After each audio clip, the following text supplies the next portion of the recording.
First, God does not exist. But don't worry, what does exist is good, as opposed to evil.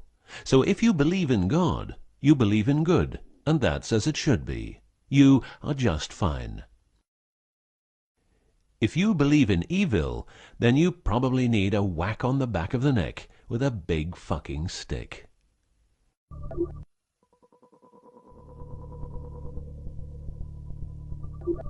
Around 5000 BC, we, Homo sapiens, were genetically modified by space aliens. These aliens first landed where the river Euphrates enters the Persian Gulf. The reason is that in that area, a high concentration of what is called monatomic gold is found in the seawater, while nowadays the highest concentration is found on the islands of Hawaii. The aliens were members of the Anunnaki Empire, and were on a quest to find this metal that is supposed to enhance and repair all bodily functions and stop the body from aging. Monatomic gold is what is called a superconductive metal.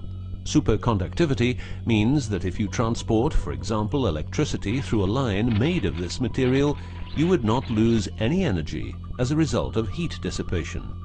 So if you input 100% of energy, you also output 100% of energy. Now apply this principle to your brain, which is a huge, sensitive electrical machine. The monatomic gold makes your neural pathways act like quantum drive superhighways. This means that all your senses will receive input optimally. In turn, these inputs will be processed optimally, and those parts of your brain you don't use will become more active, so enhancing your memory, making you better understand problems, allowing you to sense evil, detecting lies, becoming telepathic, and even being able to time travel in your mind by seeing the past or the future.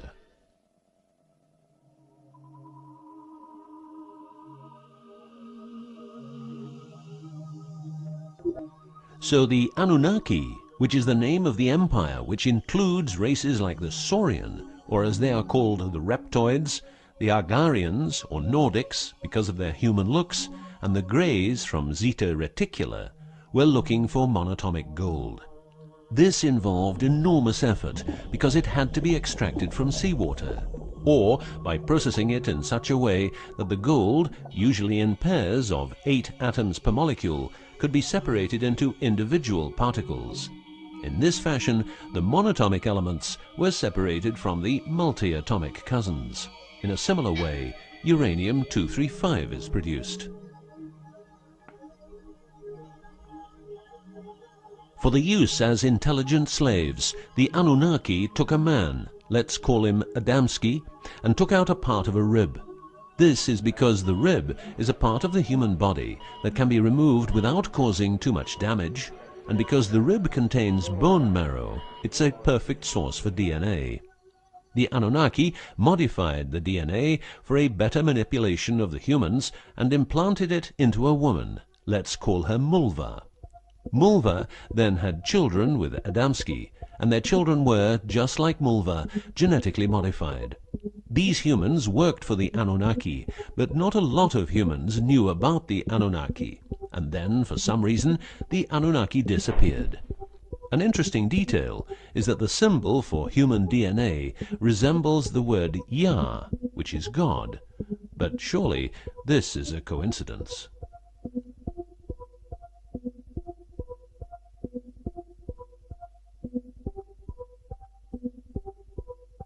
Now, some humans received part of the knowledge of the Anunnaki.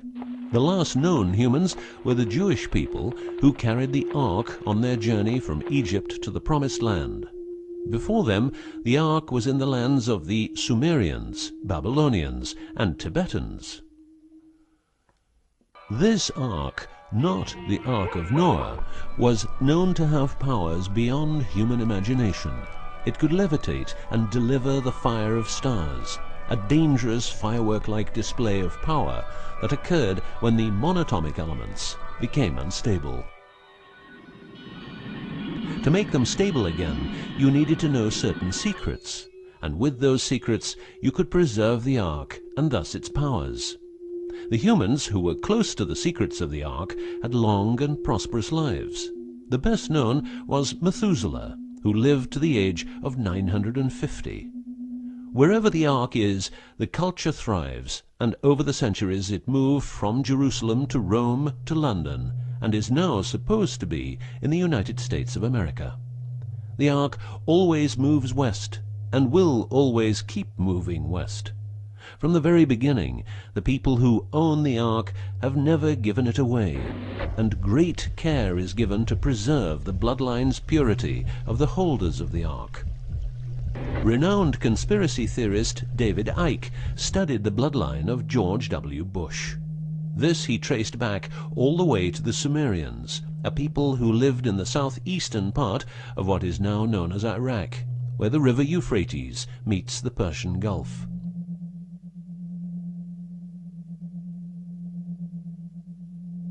The secrets of the elements of the Ark, scientifically known as ORMs, orbitally rearranged monatomic elements, are nowadays hidden by secret societies that have control over society worldwide.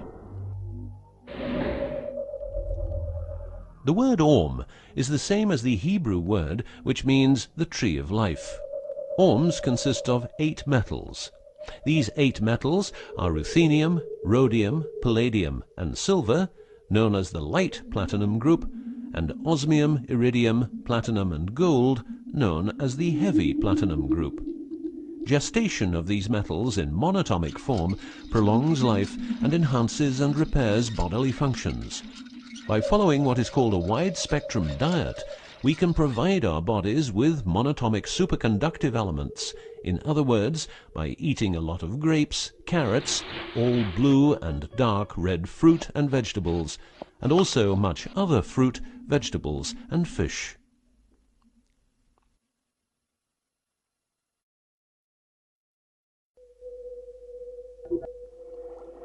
There are countless fragments of footage shot by both Russian and American astronauts, which show the vast number of lights that seem to be attracted by releases of electromagnetic energies by both the Earth and man-made objects such as satellites. In Building 8 of the Johnson Space Center in Texas, the USA, high-resolution pictures taken by satellites are photoshopped each day to remove proof of aliens.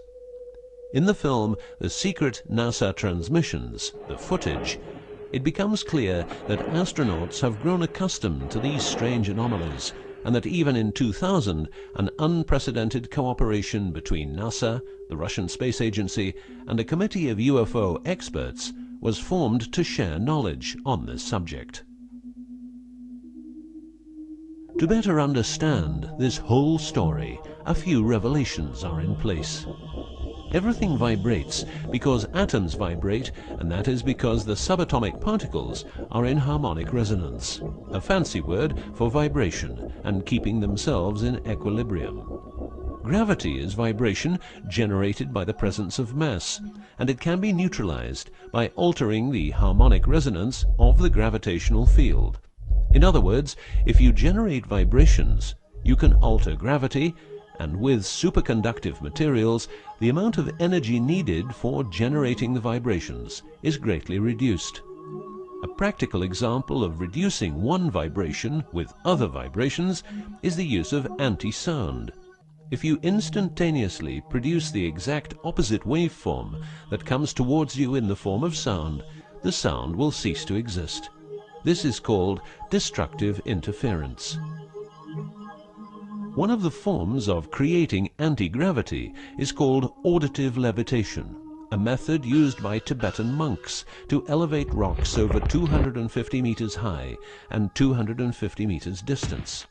By arranging drums and trumpets extremely precisely, together with some 100 men chanting, all arranged in a precise manner, the monks, after about 5 minutes, could levitate a rock weighing a ton and place it exactly where they wanted it.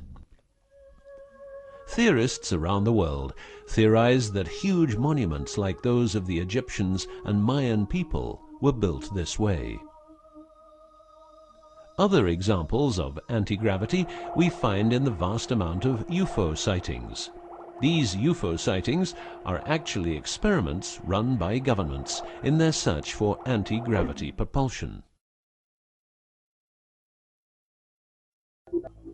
So, if the technique is known, why don't we all transport using anti-gravity propulsion? For each year of technological advance, the military advances 44 years. All science is merely a means to an end. The means is knowledge. The end is control. Who will be the beneficiary? What do they want? What they want is control. The establishment of a global economy which is totally predictable and can be manipulated in every sense. Ein Volk, ein Reich, ein Führer.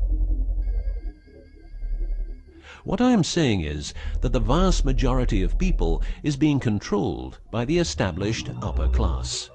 I know this is like the plot of a bad movie, but stay with me for a minute. Anti-gravity exists. The ability for everyone to be a genius exists. Aliens exist, and much more efficient ways of producing energy exist.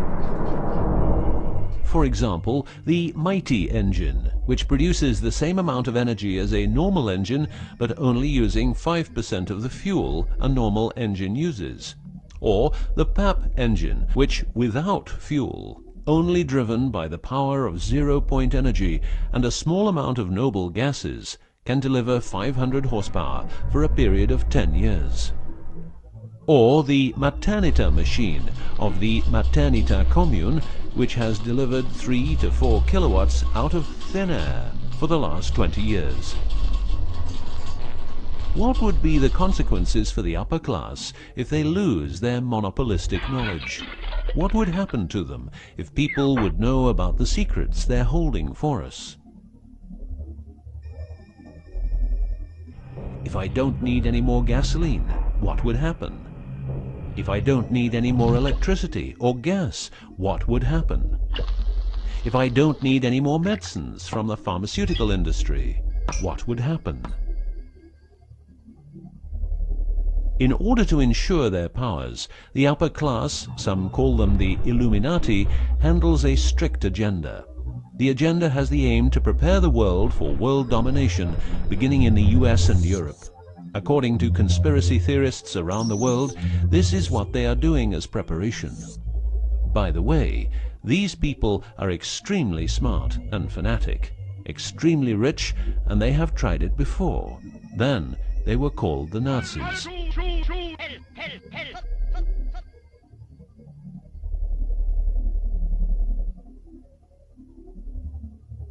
Although what you are going to see and hear sounds very peculiar, remember that a lot of people, for instance, ex-personnel of the US and UK armed forces, have been brutally murdered for making their information public. Let's begin with 9/11, but first a little history. What the Second World War did for the US is that it gave the country such an economic lead that it could easily grow more comfortable in its already powerful role. The industry of war gave everybody jobs, and therefore everybody could start consuming. Marshall aid gave Europe the economic impulse it needed. In other words, war leads to flourishing economies and leaps forward in technology. The process of transformation, even if it brings revolutionary change, is likely to be a long one, aside from some catastrophic catalyzing event like a new Pearl Harbor. These are the words of a neocon think tank whose members count people like Dick Cheney, Wolfowitz, and Donald Rumsfeld. What it says is that America needs a war to transform into its next shape, and 9/11 is our new Pearl Harbor. In the manipulation of people, one of the strongest weapons is to make people believe someone else did it. What I'm trying to say is that the US government is trying to make the people believe Osama did it. But did Osama do it? Did you know that 6 weeks before the WTC towers collapsed, the owner had a new insurance policy made up, ensuring that the owner, if the towers would collapse due to a terrorist attack, would receive the amount of $3.5 billion. The owner, because 2 towers went down, tried to claim 2 times $3.5 billion, but only received 2.2. What happened to building number 7?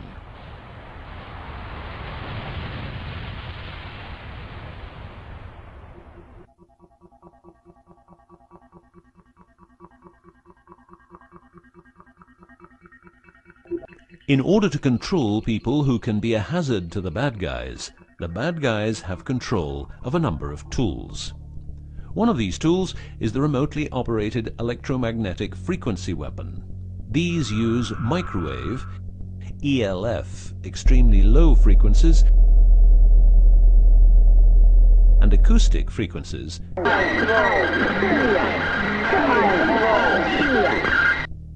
to covertly attack and harass innocent citizens.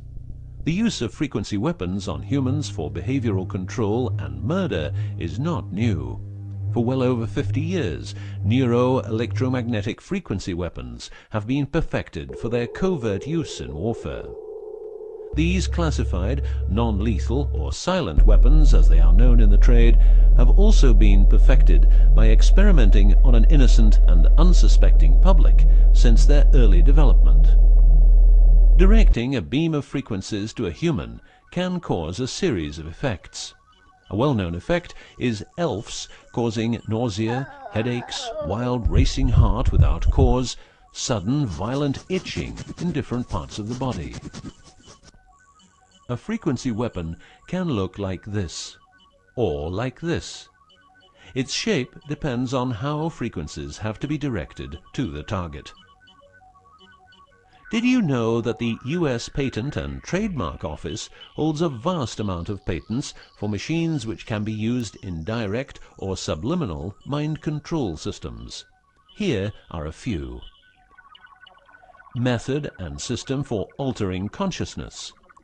Superimposing method and apparatus useful for subliminal messages, subliminal message generator. Enough about the frequency weapons. Check this link to learn more.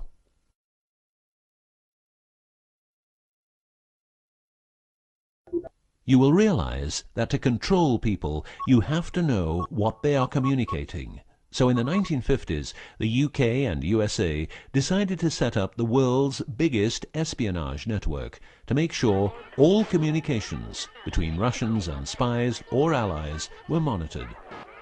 This system has continuously been updated since the day it became operational. The system's name is Echelon and consists of a vast network of listening posts, extremely advanced computers, an enormous number of people, dishes, and taps. Echelon's computers capture every communication via Internet, GSM, UMTS, landlines, TV and radio broadcasts, satellite communications, private, military, and diplomatic, and listens to every word.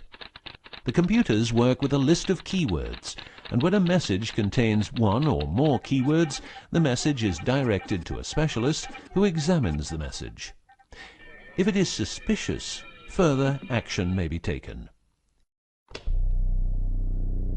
Echelon centers are around the world, but here are the best-known locations. Menwith Hill, North Yorkshire, England. HARP, Remote Mind Control Computer Center, Alaska. Pine Gap, near Alice Springs, Northern Territory, Australia. Pine Gap has a complex of radomes, a huge computer room, and about 20 support buildings. The signals analysis section of the computer room is staffed exclusively by CIA and NSA analysts. Within the USA, Australia, and the UK, the NSA can plug into every telephone call and message entering, leaving, or transiting the country.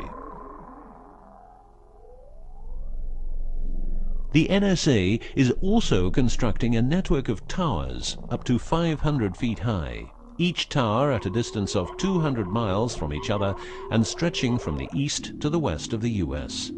The network is called GWEN, Ground Wave Emergency Network. This network transmits very low frequencies combined with ultra-high frequencies and is used in case the communication systems in the US are rendered useless because of a nuclear attack. Coincidentally, the frequencies of GWEN coincide with the frequencies being used by frequency weapons.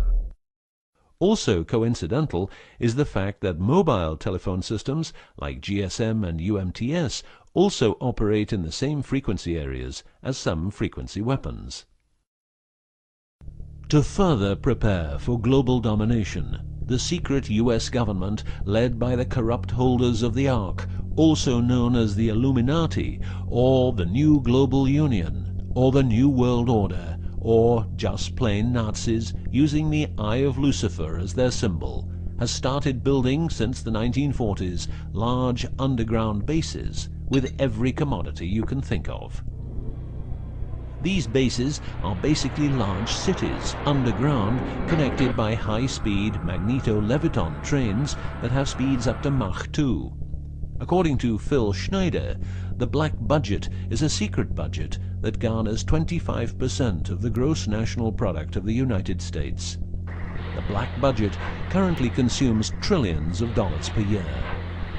Presently, there are over 129 deep underground military bases, or DUMBs, in the United States. These underground bases were built using nuclear-powered laser drills that can drill 7 miles per day. Also, dedicated nuclear explosions were held to create large underground spaces. A lot of contractors work in these places, but never more than 3 to 4 weeks.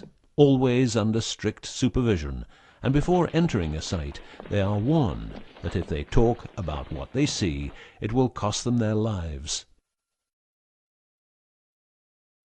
As mentioned, men are the result of a genetic modification by space aliens.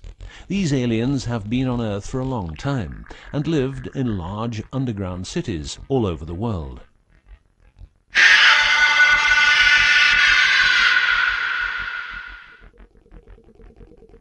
Collaboration with modern governments began as early as 1933 with the Bavarian Illuminati and Thule secret societies, and this collaboration was brought into America via the CIA, which was established with the help of American Nazi agents as well as European Nazis who were brought into America through Project Paperclip and other operations.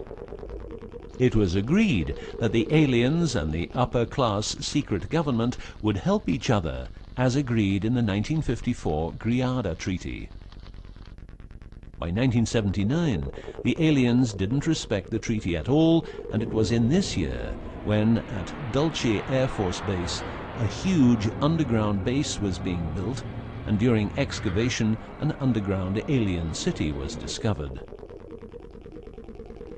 There are several species of aliens working with the US at the Underground 7 level facility at the Alien US Government Biogenetic Research Base in Dulce, New Mexico.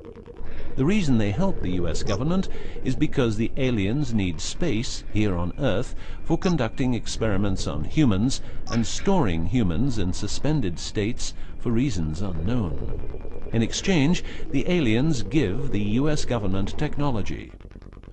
Examples of these technologies are stealth aircraft, anti-gravity propulsion, genetic research, quantum technologies, computer technology, biological warfare, medicine, GSM, etc. The greatest weapon the devil has is the disbelief people have in him. The devil represents evil, and those who want to dominate are the evil ones because they keep their knowledge from saving lives and improving the world. Instead, the evil ones will make the people more docile and stupid, using more tricks in order to achieve their goal, which is world and universal domination. The story of the aliens seems so unreal that, like the devil, it is subject to ignorance and ridicule, and that is its greatest weapon. In the past and present, the evil ones have tried a number of methods and products to manipulate people. AIDS, invented by a laboratory in Chicago, Illinois in 1972. It was a biological weapon to be used against the people of the United States. Second, the US government has a Tesla device to generate earthquakes. NASA only landed on the moon once. Almost 90% of drugs trafficking is organized by the biggest secret services in the world, like CIA, NSA, MI5, MI6, and so on. Since the US is in Afghanistan, poppy production has reached an all-time high, and never has there been so much heroin on the market. People who don't need drugs needn't worry. Their needs are covered by the pharmaceutical industry. The global warming story is a hoax. The Earth is warming up, but not as a result of CO2 produced by man, but because the cycle of the Earth is just like it is. Remember that 10,000 years ago, the whole northern part of the world was covered in ice. It's what we call an ice age. The Ark, in its recent form, started its journey in the deserts of Egypt and was carried to the Holy Land by the Jewish people. In Jerusalem, the Ark started its journey around the world heading west. Everywhere the Ark has been, one or more obelisks are erected as a symbol of establishment. In the future, the Ark will travel to China, Russia, Iran, until it reaches Jerusalem again, which means the whole world will be under the influence of Lucifer's eye. That will be the moment the Anunnaki Empire will settle and rule Earth uncovertly. On many important sites in the world, buildings carrying symbols of Lucifer's return are common. The best-known example is the Pentagon, which suggests a pentagram referring to the Jewish symbolism and the symbolism of the Ark. Another example is the Israeli High Court. It's a building with dozens of satanic and secret symbols. Like the eye of Lucifer, an inverted cross you can walk on. Its numerical anomalies. It was built in exactly 750 days. Used exactly 250,000 stones, all hand-laid, and was funded by the Rothschilds, the founders of the central banks and the World Bank. These buildings celebrate the coming of and will serve as headquarters for the evil ones. From here, every communication will be monitored. The underground cities will then be used as detention camps, where the bodies of resistance people will be converted into soulless zombies. The army of the NWO and its intelligence agencies will be able to track and trace everybody on Earth and influence their opinions or simply dispose of them. Socially, everybody will be watched by their neighbors and friends and mobbed if they have different opinions. The rich, richer and smarter, the poor, poorer and dumber, will support the pyramid with Lucifer's eye on top, as it has always been. This will be the future, and the future is now.